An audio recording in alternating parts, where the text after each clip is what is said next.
se prepare, porque a graça do Senhor vai transbordar na sua vida. Mas aí vocês falaram sem aquele olhar de profeta, sabe? Tipo, sem aquela convicção. Deixa Deus usar você, irmão. Vamos. Foi para teste, foi bom. Agora olha para o seu irmão que está do seu lado aí. Aquela cara de profeta, assim, cheio de fé. Faz essa cara aí pro seu irmão que está do seu lado aí. Faz aí, pra sua mulher aí, ó. Faz aí para o irmão que está do seu lado. Cara de profeta. E diz: a graça do Senhor vai transbordar na sua vida. Amém. Você crê nisso? Aleluia. Então projeta para mim Romanos capítulo 5, verso 20. Romanos capítulo 5, verso 20.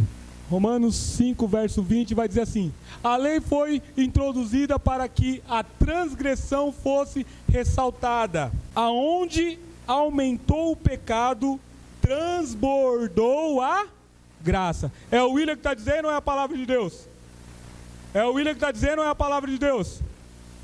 A palavra de Deus está dizendo em Romanos 5,20 que onde aumentou o pecado, transbordou, superabundou a graça de Deus. Aonde operou o pecado, aonde operaram os erros, aonde houveram falhas, transbordará a graça de Deus. Outrora, Jesus estava na casa de um dos fariseus, e uma mulher pecadora, repita comigo, pecadora. Uma mulher pecadora adentra naquela casa e começa a lavar os pés de Jesus com as suas lágrimas, enxugar os seus cabelos, enfim, provavelmente você conhece essa passagem. E ali, enquanto ela está fazendo aquele momento, alguns homens que estavam ali se escandalizaram. Aí o Jesus vai lhe falar a eles como uma parábola. Por quê? Porque eles estavam entre si falando: se esse homem é quem diz que ele é, ele saberia que quem está tocando nele é uma pecadora. E aí então ele vai ensinar a esses homens um princípio. Ele vai dizer, com outras palavras, parafraseando aqui, ele vai dizer: eu entrei nesse lugar, você não lavou meus pés, você não me deu ósculo santo, que seria um beijo na face. Com outras palavras ele está dizendo: você não me recebeu com honra, mas essa mulher está beijando meus pés, essa mulher está lá enxugando os meus pés com os seus cabelos. O que ele está dizendo? Você, conhecedor da lei, você, religioso, não fez o que era para ser feito, que era o costume da época quando você convida uma pessoa para estar na sua casa. Você não fez o que era para fazer. Mas essa mulher que você está julgando pecadora, ela está fazendo além. Olha só, repita comigo: além. Além do que a lei, do que as regras, os princípios falam para fazer. Por quê? Porque aquele que tem consciência de quão errado é, muito favorecido vai ser, diz amém.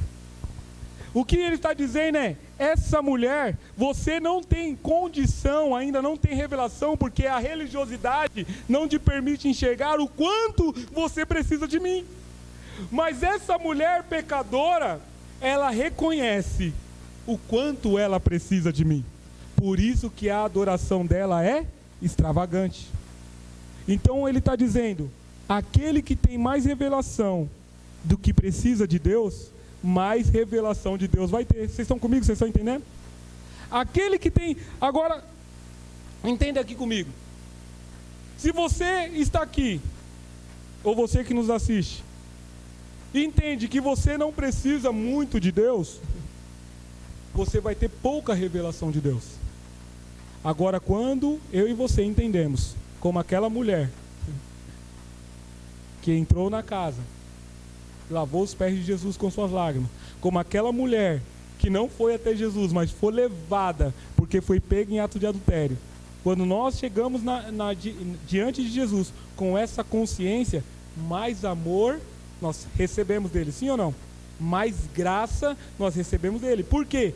Porque quando nós erramos ou quando nós falhamos, o que nós esperamos? Condenação. castigo, consequências dos nossos erros, sim ou não? Mas o Senhor vem com graça. Deus vem com perdão. Deus manifesta o seu amor. A gente olha para a cruz e fala: Senhor, o Senhor sofreu tudo. Aleluia. Por amor a mim. William, então isso logo me dá liberdade para mim pecar? Não. A palavra de Deus diz que tanto para a mulher que adentrou na casa do fariseu, quanto para aquela mulher que foi levada até Jesus, ele diz: vá e não peques mais. Se isso não tem o poder de constranger você, a lei não vai ter. Faz sentido, sim ou não? Você que está aqui, que é pai ou mãe, um dia você também já foi filho. E aí no dia que você errou, que você estava esperando uma surra do seu pai e da sua mãe, você falou: ixi, hoje lá em casa o negócio vai ficar feio. Quem já passou por essa situação? Já aprontar e falar: meu, tenho certeza que quando eu chegar em casa não vai estar bom o negócio. E aí você está esperando. Eu às vezes dava tempo de colocar 2 calças, colocava a blusa no calor, porque eu sabia que eu ia apanhar. E aí principalmente meu pai chegava em casa, já sabia que ia dar ruim, né? E meu pai chegava com a proposta: você prefere... Eu já tinha colocado as 2 calças, já tinha colocado a blusa, já tinha me preparado. Aí meu pai chegava com as propostas: você prefere apanhar ou ficar de castigo? E eu já tinha me preparado para a surra. Eu pensava comigo: não, eu prefiro apanhar, que a dor logo vai passar, e depois eu posso brincar, posso fazer as coisas que eu quero. E meu pai vinha e falava assim: já que você escolheu apanhar, você vai ficar de castigo. Meu pai fazia isso comigo. Mas William, o que isso tem a ver com aquilo que você está falando mediante a Deus? É que por muitas vezes quando a gente espera o castigo, por muitas vezes quando a gente espera a surra, o Senhor, Ele age com graça. Ele age com favor. Ele age da seguinte forma: William, estou dando esse exemplo. William, você errou. Porque Deus não é cego para os nossos erros. Ele fala: você errou. Você sabia que não era para você ter feito o que você fez. Porém, todavia, aleluia, eu confio em você. Eu creio que você já entendeu que você não vai precisar mais cometer esses erros. Você não vai precisar mais cometer essas falhas. Vá, continua o seu caminho, continua a sua história. Eu vou continuar derramando favor, eu vou continuar derramando graça. Não permita que o inimigo ou seus amigos, estão entendendo aqui o contexto, né? Seus amigos fiquem te acusando por erro que eu já perdoei. Não permita agora que as vozes externas te condene, te coloque debaixo de acusação, de culpa, por algo que eu, que sou o seu pai, já te perdoei.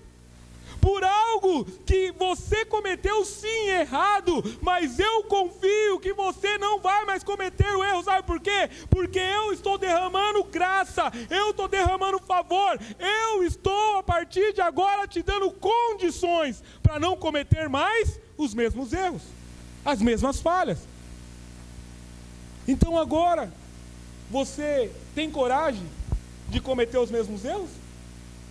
Você tem coragem de cometer as mesmas falhas? Como a gente já brincou em célula, talvez você cometa outros erros, mas esse não.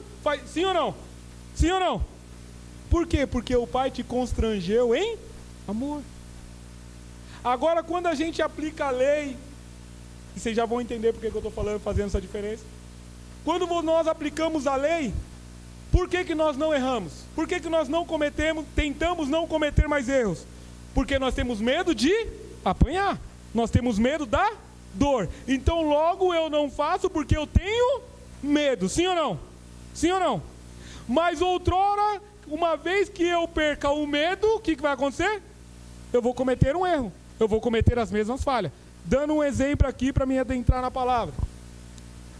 Vamos imaginar que um adolescente queira fazer algo que o pai não permite enquanto ele é de menor. E aí ele fez e o pai bateu. A mãe bateu, corrigiu, disciplinou, colocou de castigo.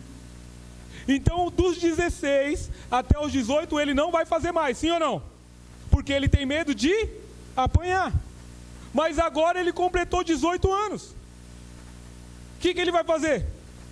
Ele vai virar e falar: pai, agora eu posso, porque eu já tenho 18 anos. Agora eu sou de maior. O que aconteceu? Ele aprendeu, ele teve revelação que aquilo era errado? Não, ele só não cometeu mais porque ele tinha medo de apanhar. Por muitas vezes a gente deixa de fazer algumas coisas, entenda, não porque nós temos revelação do amor do pai, mas porque nós temos ainda medo que o pai vai nos castigar. Faz sentido para você, sim ou não? E o fato de ter clareza que o pai não vai nos castigar, nos constrange a não fazer. Agora eu não faço porque eu tenho medo, agora eu não faço porque eu sei que eu não preciso. Faz sentido para você? Faz sentido para você, sim ou não? Vocês estão recebendo aí, irmãos, em nome de Jesus? Deus tem prazer em abençoar, e a bênção divina é sinônimo de multiplicação e transbordo. Esse ano é o ano de 2026, é um ano em que Deus vai transbordar na nossa vida. Vai transbordar aquilo que nós já temos e aquilo que não temos. A graça age no limite humano. A graça age aonde a nossa força se esgota. Até onde eu consigo ir, Deus não age. Agora, quando eu entendo, eu não sou capaz, eu não posso, eu não consigo, aí a graça começa a agir. Quem aqui já teve um vício e por muitas vezes tentou se libertar desse vício e não conseguiu, mas depois que se converteu, simplesmente se libertou desse vício? Por quê?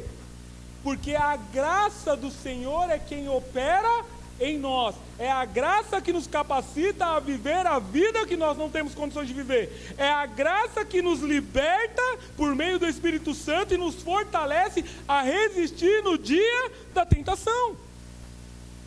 Então nós precisamos entender que quando nós não conseguimos, quando nós não podemos agir, não fazemos nada, não podemos fazer nada diante da situação. Lembra que eu falei aqui da multiplicação dos pães? Entenda aqui.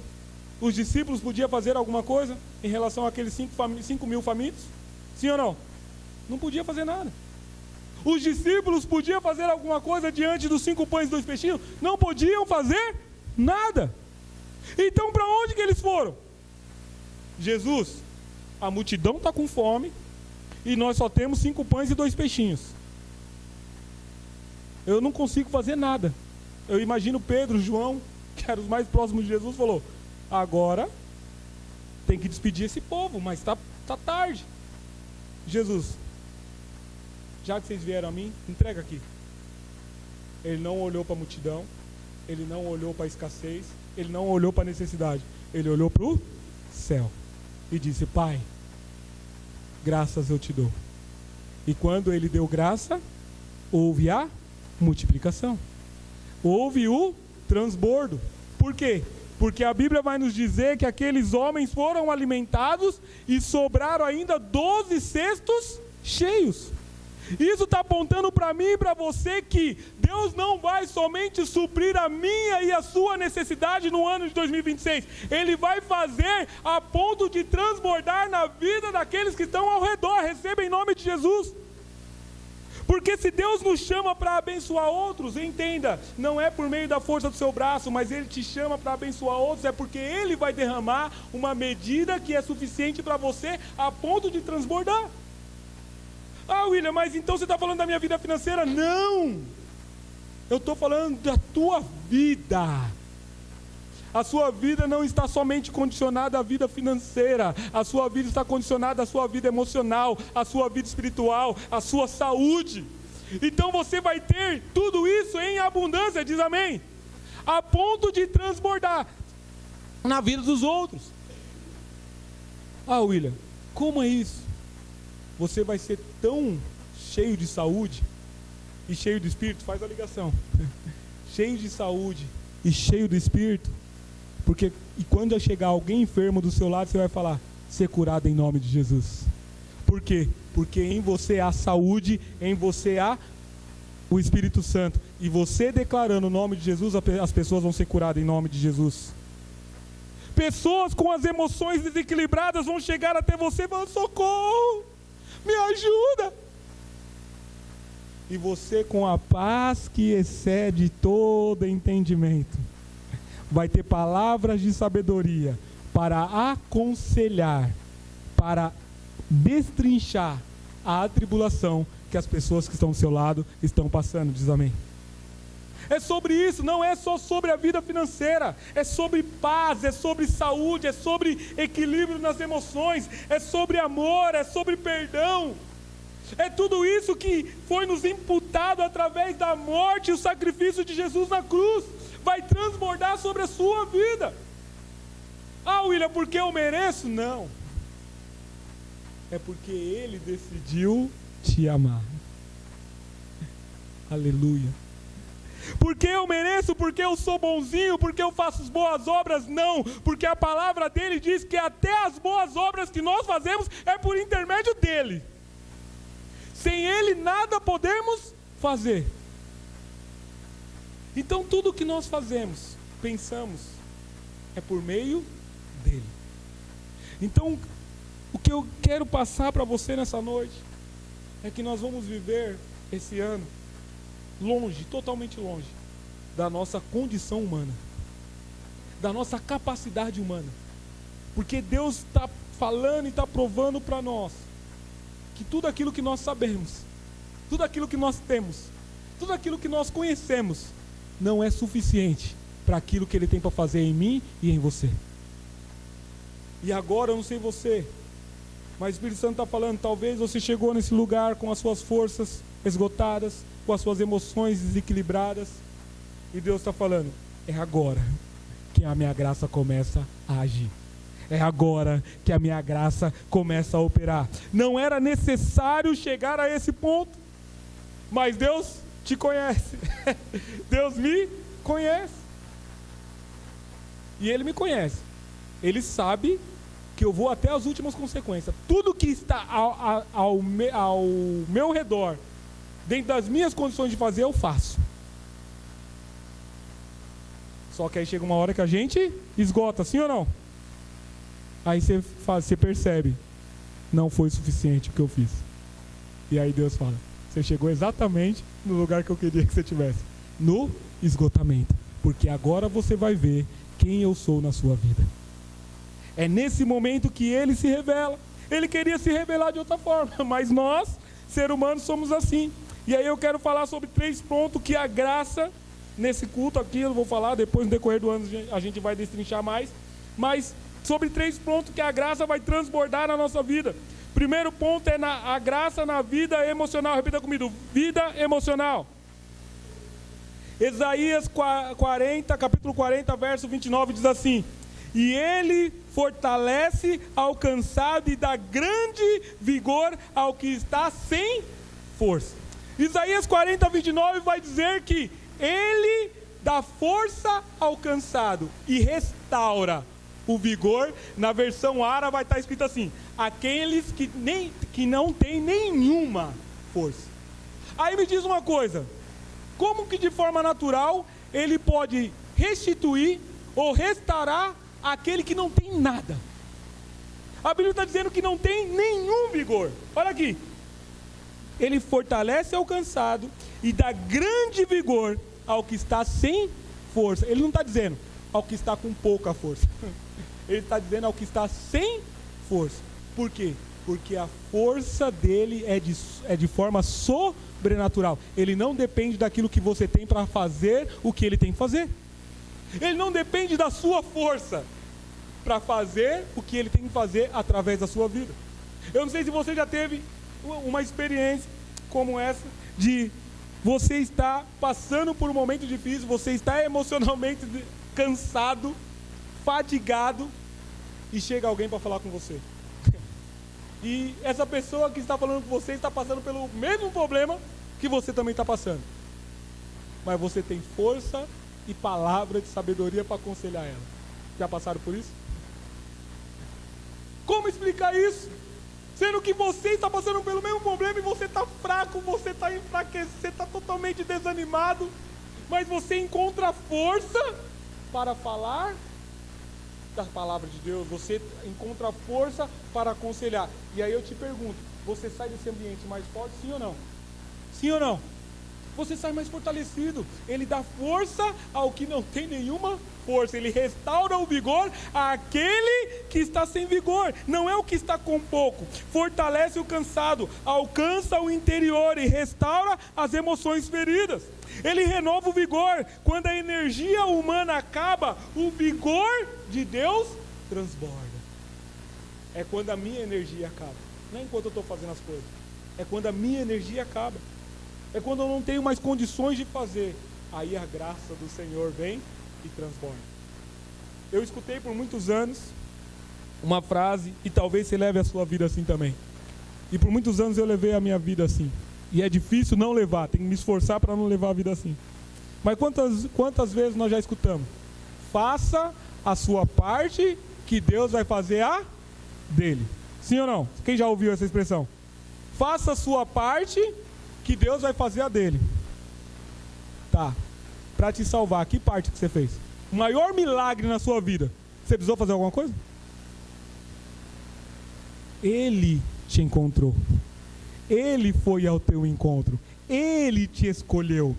Então nós precisamos mudar a nossa mentalidade de: eu não preciso fazer a minha parte para que Deus faça dele, porque a palavra dele está dizendo, até mesmo quando eu não tenho força nenhuma, Ele faz acontecer. Então eu não preciso me preocupar, me desgastar em fazer a minha parte. William, então você quer dizer que eu posso ficar em casa sem fazer nada? Eu posso... Não é sobre isso. É sobre você fazer o que você tem que fazer debaixo do descanso, não esperando resultado diante daquilo que você está fazendo. Vocês estão comigo? Vocês estão entendendo? Não criar expectativa naquilo que você está fazendo. É não criar grandes expectativas na força do seu braço, mas confiar plenamente no favor e na graça do Senhor. Mais um contexto bíblico para nós entendermos como Deus age de forma sobrenatural e cuida de cada um de nós. Abraão, Deus pede Isaac para Abraão. Abraão vai com Isaac, o filho da promessa, para sacrificá-lo. E aí, na caminhada, subindo o monte, Isaac, o filho da promessa, não era a primeira vez que estava fazendo aquilo com o pai, já percebeu que estava faltando alguma coisa. Isaac vira para Abraão e fala assim: Abraão, pai, né? Pai, nós temos aqui a lenha, vamos preparar o fogo, o tutelo está aqui, mas cadê o cordeiro? Cadê o sacrifício? Você já imaginou essa conversa? E Abraão o que responde? Filho, é você que eu vou sacrificar? Abraão vira e fala assim: Isaac, já era, é o seu fim, morreu. É você que é o sacrifício. Abraão dá uma resposta que nós precisamos dar todos os dias. Abraão vira e fala assim: filho, fique em paz, porque Deus proverá para si o cordeiro. Abraão não falou, primeiro, não colocou medo em Isaac. Ele trouxe e confortou o coração do seu filho. Ei, o pai te ama e ele sempre vai trazer conforto ao seu coração. Assim como Abraão falou para Isaac. Ele não tinha ainda a convicção plena que Deus ia prover.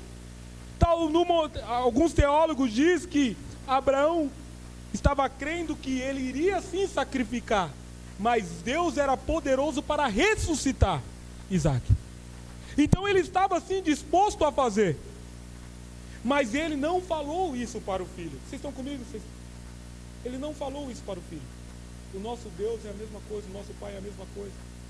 Ele está dizendo: filho, fique em paz, porque Deus proverá para si o cordeiro. Esse é o segundo ponto.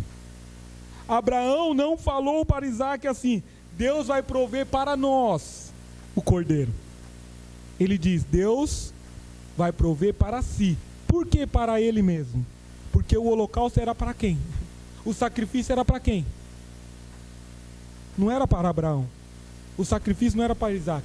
O sacrifício era para Deus. E não tinha o cordeiro. Então Abraão, movido, acredito eu, pelo Espírito Santo, entenda aqui, contextualizando, eu sei que o Espírito Santo não habitava dentro dele, porque hoje é Deus em nós, mas entenda aqui o contexto, movido por fé, movido pelo Espírito, deu essa resposta. Deus vai prover para si o cordeiro. Ei, deixa eu falar uma coisa para você. Toda vez que Deus quer te abençoar, não tem a ver só com você. Ele está zelando pela palavra que Ele liberou sobre você. Faz sentido para você, sim ou não? E Ele é fiel para cumprir pela sua palavra. Então, William, o que isso significa? O que significa quantas palavras? Mas biblicamente falando, base bíblica para isso, é o quê? O seu erro não impede o agir de Deus. O seu pecado não impede o agir de Deus na sua vida. Por quê? Porque Ele liberou. Se Ele falou para você, eu vou te fazer grande, ei, deixa eu falar, Ele vai te fazer grande. Por quê? Porque a palavra dele não pode voltar vazia. Então, se Ele falou, Ele vai cumprir. Se Ele prometeu, vai acontecer. Prova disso, Sansão. Sansão foi levantado como homem que iria libertar o seu povo dos inimigos filisteus. Você conhece essa passagem, sim ou não? Então Gideão tinha um propósito, Sansão tinha um propósito, Sansão tinha um estilo de vida, até ele conhecer a atribulada da Dalila. História vai, história vem, ele conta o seu segredo, e aí vai viver uma vida derrotada. Vai viver uma vida escravizada. Ele poderia ter vivido uma vida livre, sim ou não? Sim ou não? Mas ele revelou algo que não era para ele revelar. Enfim, caiu na armadilha, caiu na cilada. Viveu uma vida derrotada. Não precisava ser assim. Mas no último dia da sua vida, ele cumpriu o propósito. Mesmo cego, mesmo sendo zombado e humilhado, ele chega no lugar aonde ele iria ser morto, com todos os filisteus vendo ele. Ele encosta numa pilastra e ele fala: Deus, nem que for pela última vez, pouse sobre mim o teu Espírito. Deus tinha uma palavra para ele, sim ou não? Quando ele clamou no último dia da sua vida, Deus cumpriu a palavra, sim ou não? Deus enviou o Espírito e ele agora se fortaleceu novamente, e ele abraçou as duas pilastras e derrubou todo aquele lugar, e todos os filisteus foram mortos naquele dia. E a Bíblia vai dizer que naquele dia morreu mais filisteu do que durante a vida dele toda. Então a palavra de Deus vai se cumprir na sua vida, diz amém. A graça vai ser derramada na sua vida, o favor de Deus. Aquilo que eu e você fazemos não anula o que Deus vai fazer. A grande questão é, eu não preciso chegar no final da minha vida ou no meu propósito cego. Eu não preciso viver uma vida derrotada. Faz sentido para você, sim ou não? Então, para isso, nós precisamos entender que o Senhor está sempre conosco, que a graça dEle nos fortalece, nos dá vigor. Ele levanta quem já não consegue mais continuar. Segundo, graça na vida financeira. Salmo 107, versículo 38. Diz assim: eles o abençoam e eles se multiplicam e não deixa que diminua os seus rebanhos. Olha só o que a Bíblia está dizendo aqui. Graça na vida financeira. Ele os abençoa. Quem abençoa? Deus. O nosso Pai abençoou. E a palavra de Deus vai continuar dizendo: e eles multiplicaram. Repita comigo: multiplicaram. O que você tem hoje? Receba em nome de Jesus. Deus vai multiplicar. E aqui nós estamos falando de vida financeira mesmo. Deus não vai somente multiplicar, olha o que ele continua dizendo: e não deixa que diminua os seus rebanhos. Além de multiplicar, receba em nome de Jesus além de multiplicar, Ele vai proteger. Ligando aqui com a mensagem do Expressando Gratidão. Porque você cumpriu um princípio. Ele não vai somente multiplicar, mas Ele vai proteger. Multiplicação com proteção. Deus não apenas supre, Ele acrescenta e guarda. Impede a perda. A graça garante que os rebanhos não diminuam, não se desfaleça, não morra, não se perca. E é um crescimento sustentável. A bênção do Senhor gera abundância protegida. Aquilo que eu faço, aquilo que eu produzo, pode se desgastar, a ferrugem pode comer, o tempo pode levar. Mas aquilo que Deus derrama sobre mim, sobre você, não vai ser perdido em nome de Jesus. Porque além dele dar, Ele vai proteger. E terceiro e último, a graça além da restituição. Jó capítulo 42, verso 10. Jó 42, verso 10. Diz assim: depois que Jó orou por seus amigos, o Senhor o tornou novamente próspero e lhe deu em dobro tudo o que tinha antes. O que Deus está falando aqui que Jó, você conhece a história de Jó? Jó passou por um momento terrível. Um dia que era para ser normal, foi um dia totalmente atribulado. Nenhum dia ele perdeu tudo. Nenhum dia ele ouve da mulher: amaldiçoa esse seu Deus e morre. Depois, no decorrer dos dias, os amigos também atribulados, que quem tem amigo igual os amigos de Jó, não precisa ter inimigo, começa a acusar ele. Não, se aconteceu isso na sua vida, é porque você errou. Se está acontecendo isso na sua vida, é porque você pecou, ou seus filhos pecaram. Não tem como. Você está passando por tudo isso, enfermidade, passando por tudo isso, sendo que se você não cometeu nenhum erro, nenhum pecado. Esses amigos vieram acusar Jó, vieram achar algum motivo para que ele estivesse vivendo aquilo que ele estava vivendo. Mas você conhece a história de Jó. Ele estava passando o que estava passando porque Deus permitiu. E deixa eu falar uma coisa para você. Talvez o ano de 2025 não foi fácil. Talvez a sua vida até aqui não foi fácil. Mas deixa eu falar uma coisa. Algumas coisas, e até estava conversando com a minha esposa esses dias, algumas coisas na nossa vida é Deus que nos permite e o diabo está achando que ele está fazendo festa. Aqui, você conhece a passagem, o inimigo vai lá falar com Deus, acusar.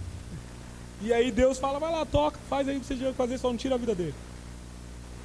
O inimigo fez tudo. E os amigos, podemos chamar de inimigo, acusando ainda. Mas Jó fala: Jó é livre. Lembra que eu falei no começo do culto? Eu e você precisamos estar totalmente livre, desapegado das coisas. Jó era assim: nu vim a este mundo e nu voltarei. Não trouxe nada e nada vou levar. Jó, desapegado, mas os amigos tentando acusar. Algumas coisas Deus permite na nossa vida, mas porque Ele quer multiplicar, Ele quer dar dupla honra, diz amém. Ele quer te restituir, restaurar em dobro. Por que Deus permite? Porque quando a situação passar, você vai estar mais rico, mais próspero e mais forte. Esses dias conversando com a minha esposa, não lembro o que puxou esse assunto, e aí nós falamos de Pedro. Lá em casa a gente fala bastante de Pedro, né, filha? A gente fala de Pedro e não lembro qual foi o assunto. Eu lembrei do versículo que eu falei: filha, mas Deus, o inimigo pede algumas coisas para Deus e Deus deixa. Ela eu falei: tá lá na Bíblia. Jesus conversando com Pedro fala assim: Pedro, essa noite o inimigo pediu para te peneirar, te passar na peneira.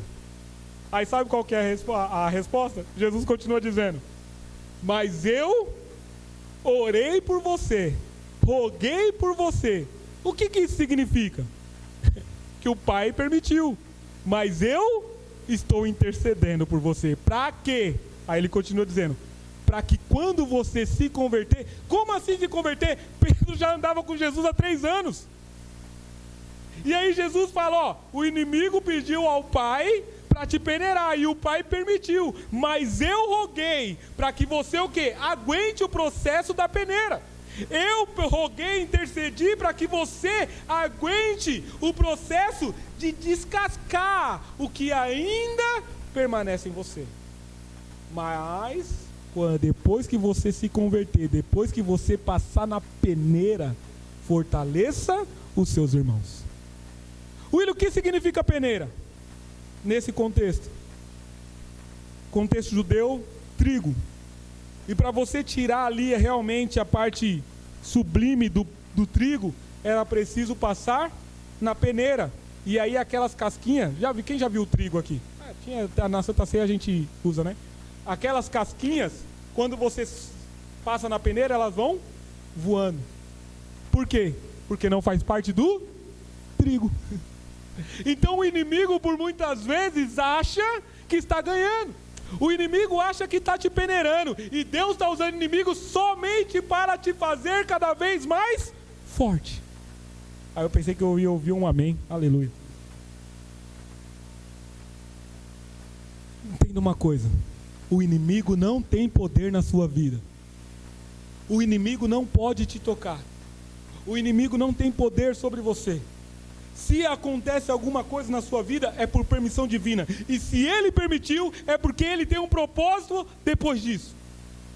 Porque aonde abundou o pecado, superabundou a graça. Aonde veio a dificuldade, vai haver prosperidade. Aonde faltou alguma coisa, aonde teve tempestade, vento forte, vai vir grande bonança. Porque em tudo Deus tem um propósito. O padrão do dobro. Deus vai além de apenas devolver o que foi perdido. Honra e prosperidade traz um novo começo. E prosperidade após a oração e a dor. Restauração plena, onde houve perda, Deus estabelece abundância. E eu quero finalizar com uma chave. Quando que Deus restaurou Jó? A Bíblia vai nos dizer que Deus restaurou Jó, deu tudo em dobro, no momento em que ele orava pelos seus amigos. Não foi no momento em que ele estava falando com Deus, não foi no momento de devocional, não foi no momento de leitura bíblica, foi no momento em que os seus amigos chegaram até ele e ele orou pelos seus amigos. A oração, até mesmo por quem você conhece, quem você não conhece, abre portas no céu, diz amém. E mediante a isso, já estou encerrando, mediante a isso, está vendo aquele painel ali que é novinho, com os furos? Talvez você chegou e não entendeu nada. Geralmente, todo início de semestre, né, eu faço os livrinhos para escrever os alvos e a oração, não é isso? Esse ano a gente vai fazer diferente. Está aí já, pô? Daqui a pouco você entrega. Esse ano a gente vai fazer diferente.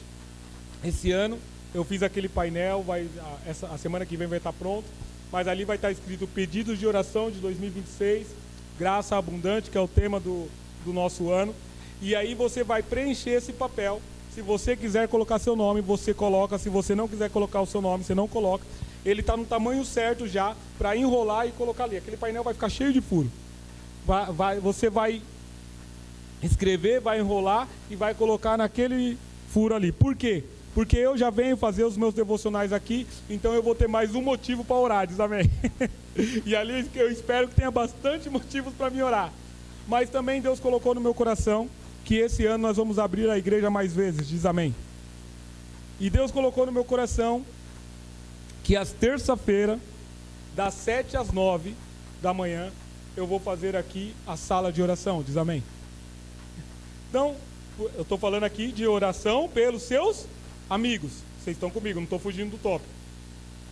Por quê? Porque eu entendi que a gente não deve orar só por nós mesmos. Não deve orar somente pelos objetivos da igreja. Não deve orar somente por aquele que, vamos supor, o Rafael sabe que tem alguém doente e coloca lá no grupo, ore por fulano. Não. Nós estamos aqui como igreja. Igreja serve a comunidade, até mesmo quem não vem na igreja. Então, A partir da semana que vem, essa semana não, essa terça ainda não, mas a partir da próxima semana, eu vou deixar a igreja aberta das 7 às 9 da manhã. E aqui vai ficar um ambiente de adoração, de louvor. Vai ter algumas coisas no projetor, mas é um ambiente que a pessoa vai poder entrar, se esvaziar, orar e ir embora a hora que ela quiser. Não é um culto de oração, não vai ter uma palavra de direcionamento, não é isso. Aí se quiser aconselhamento pastoral, se quiser conversar com o pastor, receber uma oração direta do pastor, o pastor vai estar aqui. Mas a ideia é que a pessoa venha, ora, se tiver que preencher o papel, preenche e coloca ali, porque toda semana nós vamos estar orando pelos aqueles pedidos de oração. Amém?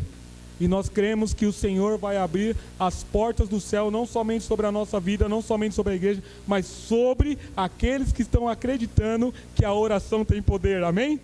A Bíblia vai nos dizer lá em Adão e em Noé que Deus, quando quer fazer alguma coisa, quando Ele quer começar algo novo, Ele vai abençoar e, consequentemente, a bênção do Senhor vem carregada de uma multiplicação. Em Adão, quando ele cria o homem, ele vai dizer: sede, fecundo e multiplicai a terra.